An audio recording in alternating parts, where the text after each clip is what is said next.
Legends say, in ancient times, when the gods walked with man, within the traditions of the Norse that were passed from the Celts, that there were warriors who traveled through the spiritual realms. These warriors spent their days on Earth as shamans, guiding the members of their clan to spiritual understanding. These shamans knew the Landvedi. They were known as Ulfhednar of Odin, the Allfather, in Valhalla. Today, the modern Ulfhednar continues the tradition of using magic and wisdom to help our clansmen and women find harmony. In the traditions of our ancestors, the Ulfhednar now invites those who seek knowledge to come forth to the circle of knowledge, to share our experiences and find commonality amongst all. Following in the traditions of his ancestors, Dr. Mark Wiseman offers hope and peace in his message of understanding our personal spirituality. Join us now for this week's message here with the Alaska Ulfhednar.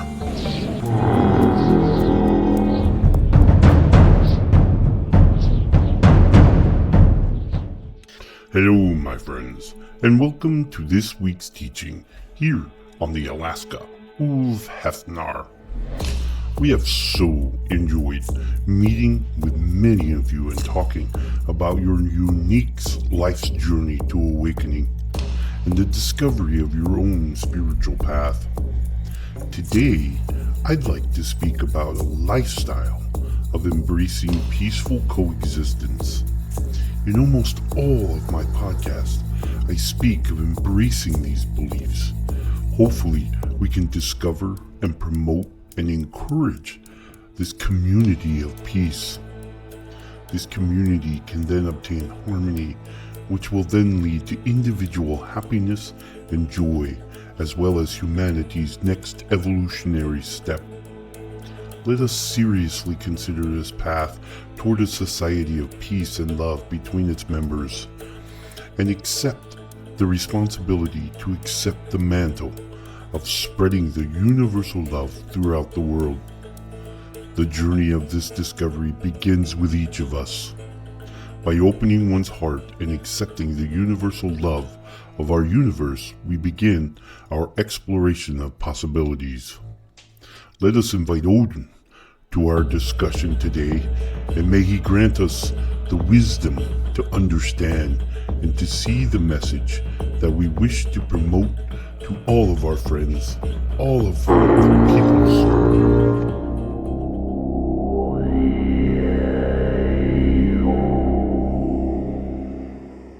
Hail Odin, Lord of Asgard, warrior and wanderer, valiant and wise. You to whom all the gods of Asgard look, Sky Father, on the eight-legged steed. You who traded an eye for wisdom and ruled a turbulent realm. Give us the wisdom to accept the twists and turns of fate, even as you surrendered yourself to the mercies of the Norn. Protect us, All-Father, from what harm may come to us. Lead us through the wilderness and bring us safely to that great hall that you reserve only for the brave of spirit. Odin, we come to you today to seek your wisdom and guidance. We ask that you bestow upon those here the wisdom about the subject in which we speak. Be with them as they go forth and live their lives. Let us sip the cup of Odinr to bestow the wisdom of Kvasar. We ask for your guidance, that you be with us and guide us through the challenges that hell lay before us. Help us to recognize Loki as he attempts to deceive us, our true path. Hail Odin.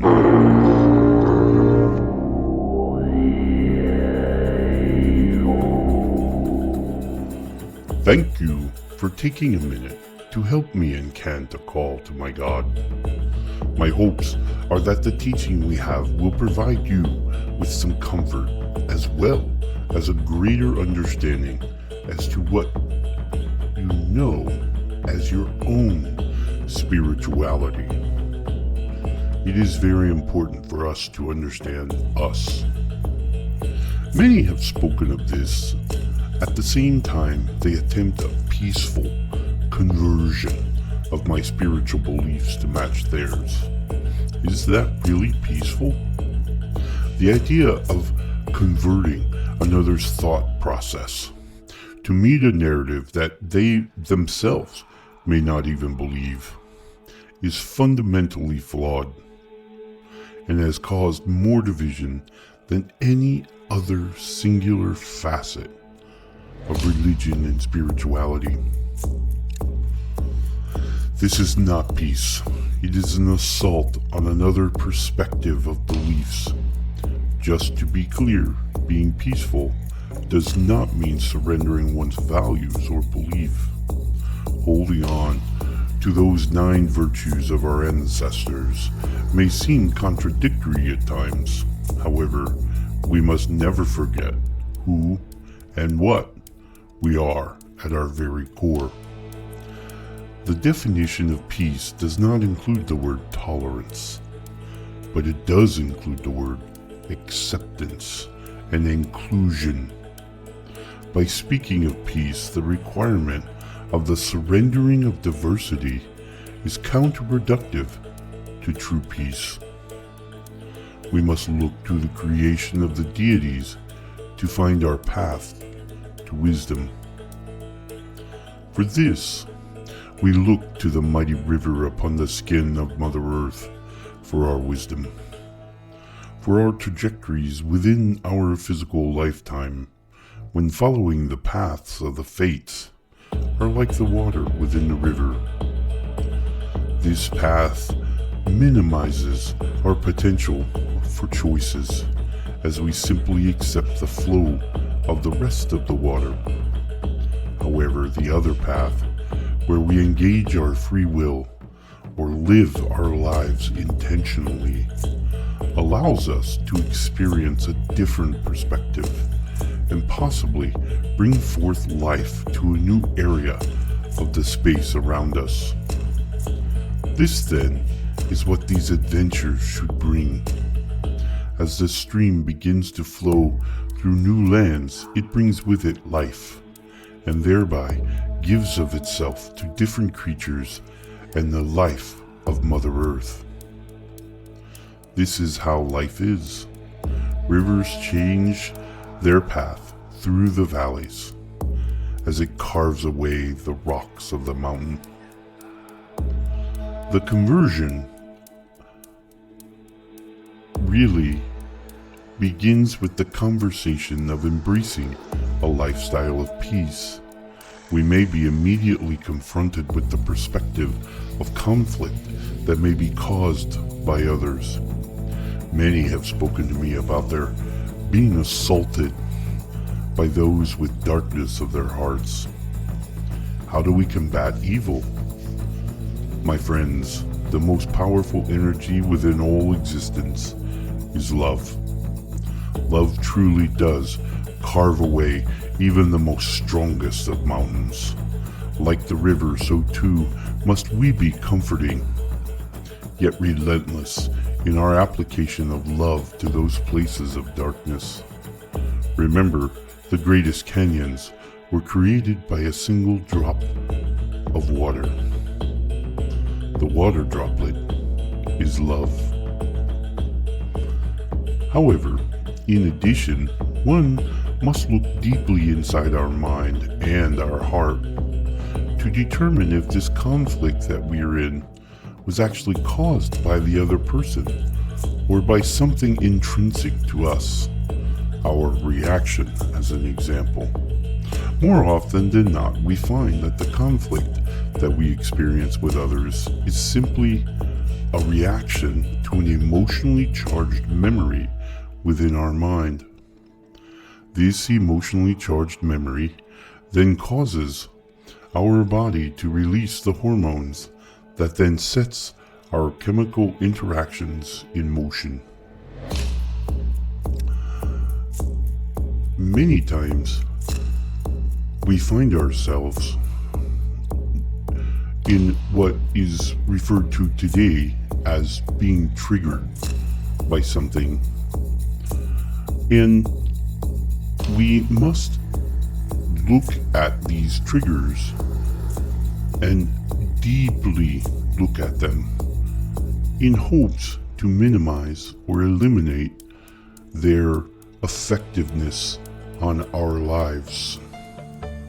And now, a short break for these commercials. You're listening to the Alaska Ulfhednar.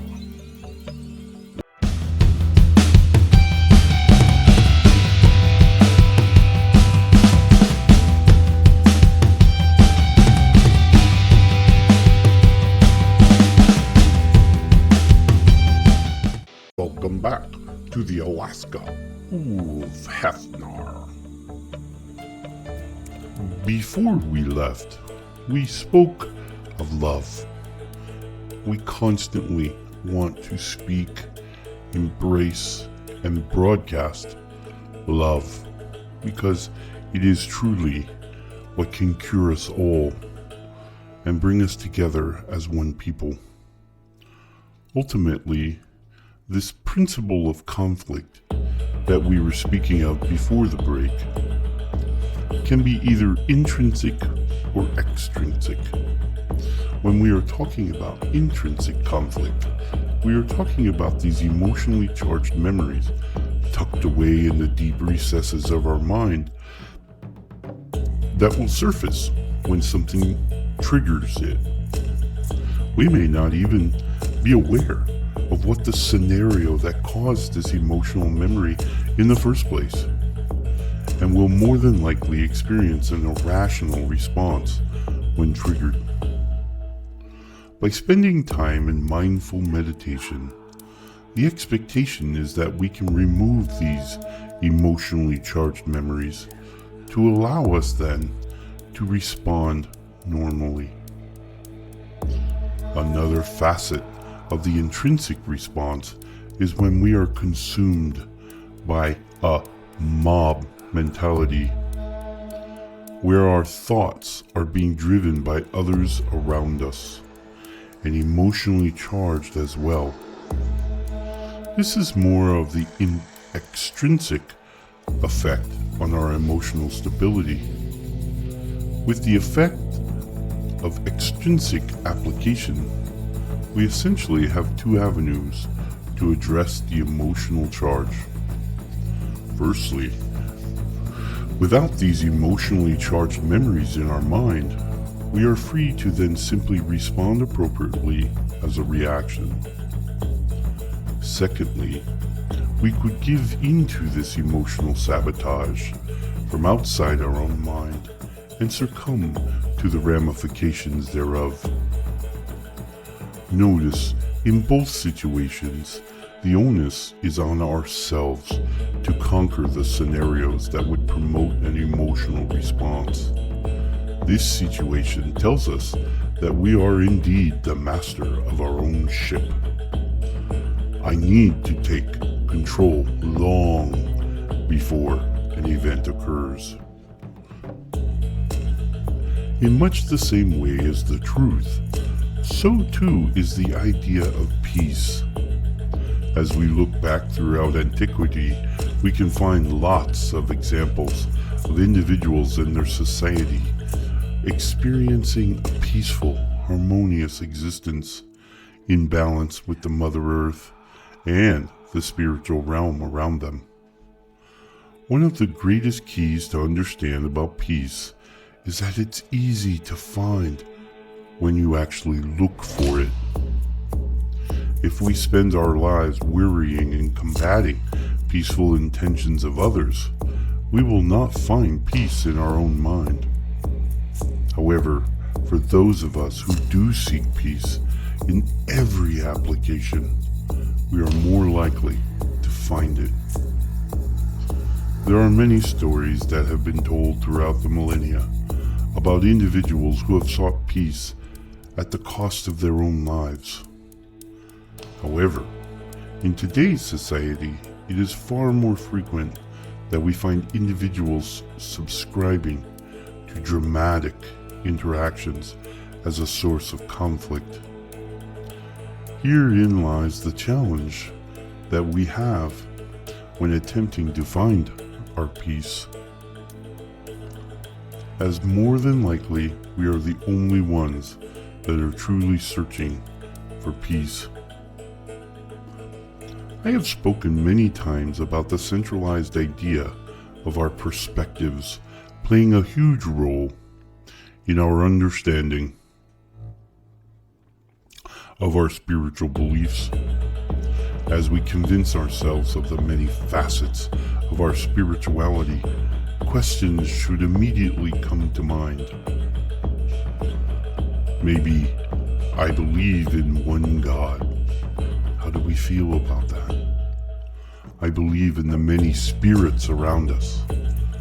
How do we feel about that? Does it make sense? The questions should continue until we feel that we understand each portion that is important to us. And we'll know this as our emotional responses intrinsically as we ask them to ourselves. Maybe we can ask about the many different cultures that we have interacted with, or in our genealogy maybe, particularly those that we have interacted with through our lifetime. Maybe I believe I am from the indigenous Americas, or I believe in the same, thoughts as the Sami people. Or maybe you're like me and you believe in the Celtic antiquity. We should always be asking our questions. We should always seek to be strong in our beliefs and understand them thoroughly. My friends, peace comes to those who seek it,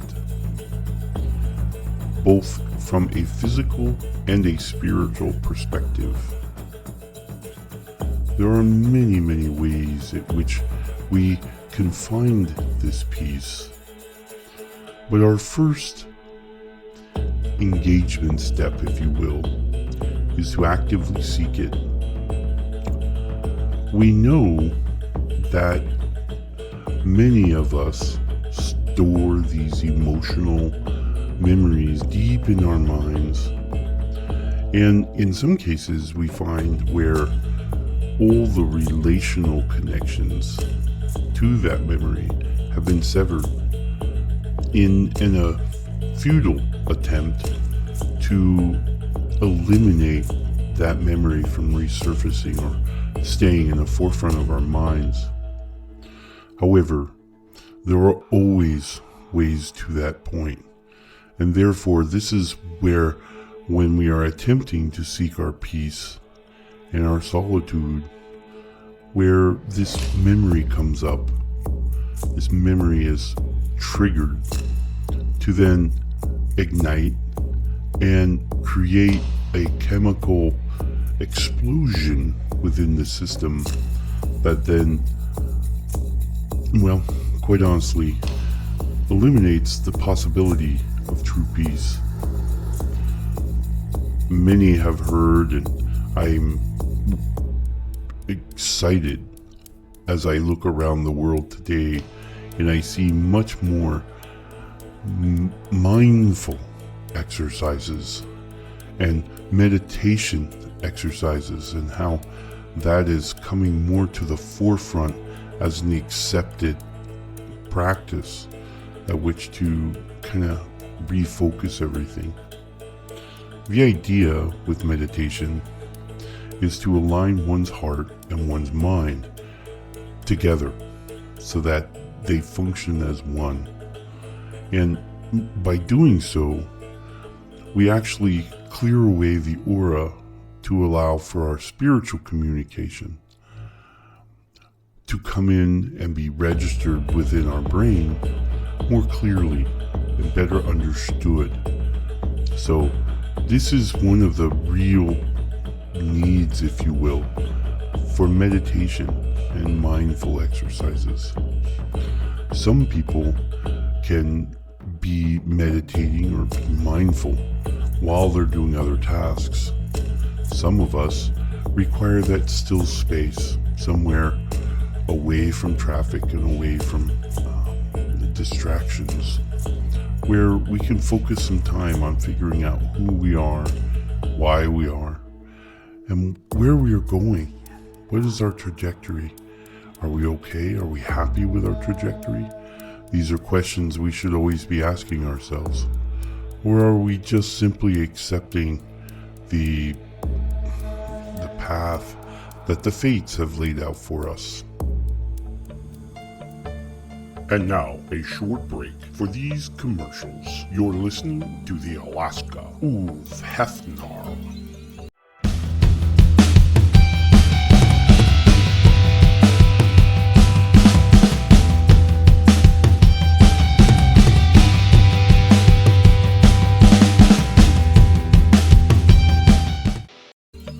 Welcome back to the Alaska Ulfhednar.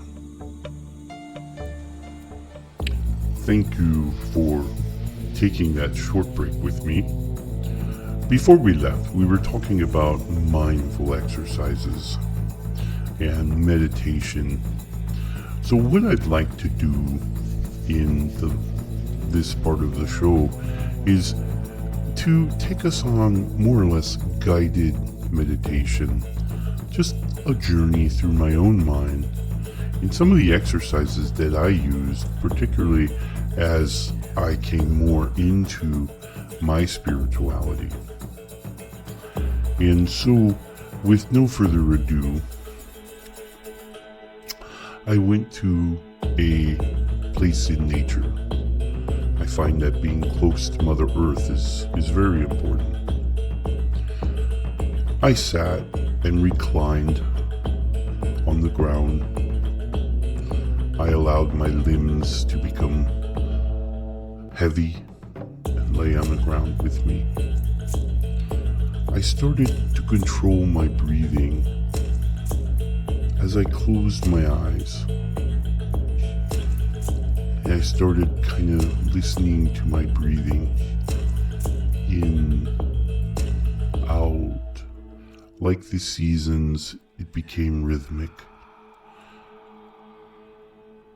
It became predictable. I relaxed. I allowed my limbs and my body to feel heavier into the ground, pressing harder and harder into the ground, relaxing away all of the muscles of my body. I lay still, controlled breathing, rhythmic breathing.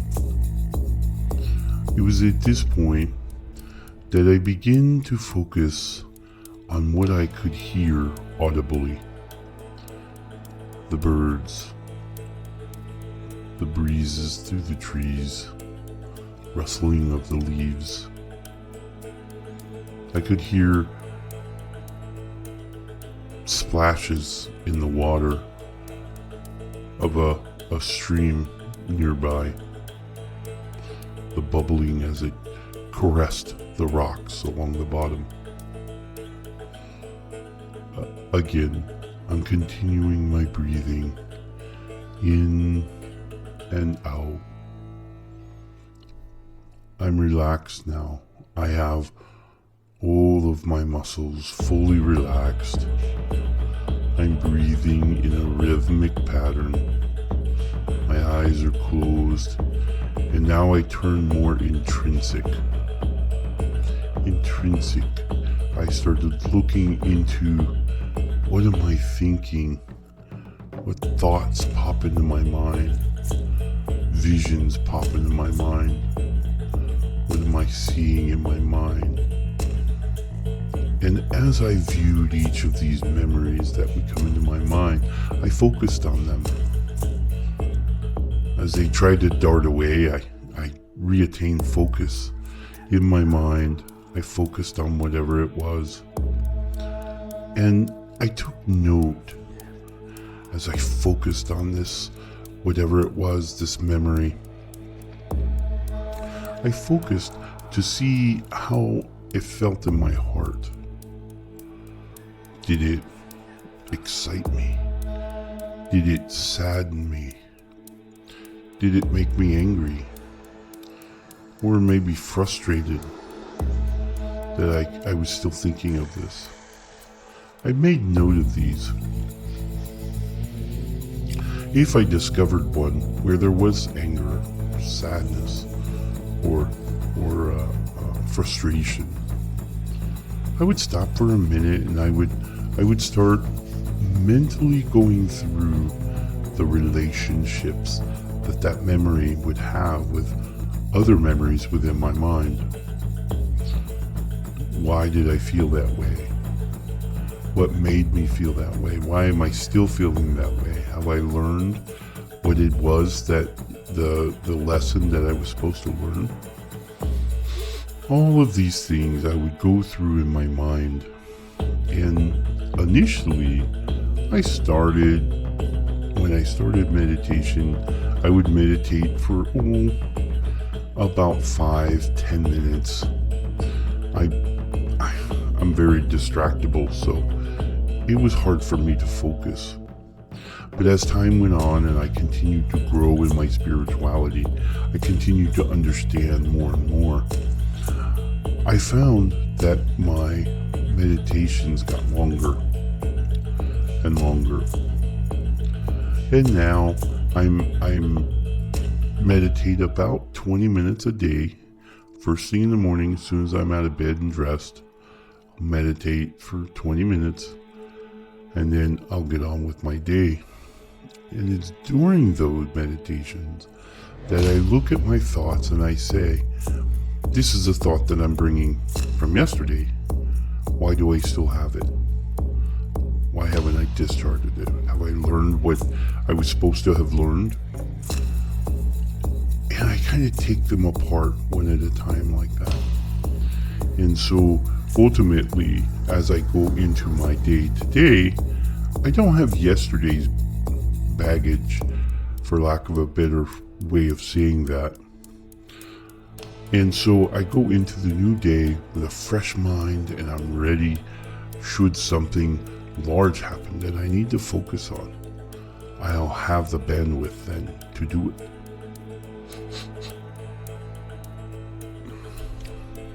It is somewhat challenging to focus, and that's what we're going to work on here as we sit here on the ground. We're fully relaxed, we're breathing rhythmically, our eyes are closed, we're fully relaxed, and we're viewing in our behind our eyes, we're looking at the inside of our mind, and we're getting vignettes or ideas or thoughts, and we're going to expand on them.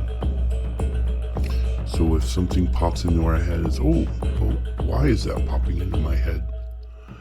And so on and so forth, until we come to a place, get to a point in our practices where, as we relax and we're rhythmic, totally relaxed, nothing is coming to mind. Now we can begin to ask the big questions. Now we can start inquiring to the universe those questions that have plagued us for so long, that we've wanted to ask but just never felt ready, or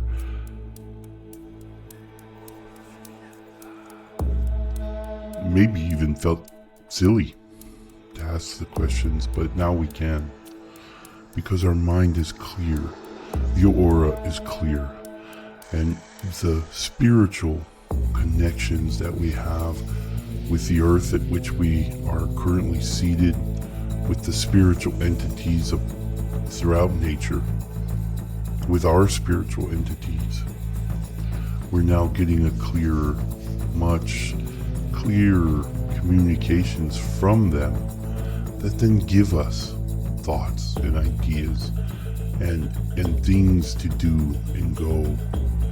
And so we begin to build that relationship. The more often we do it, the better we will become at it. Relaxing and meditating is the best way to heal the mind and the body, because remember, our health depends on our spirits.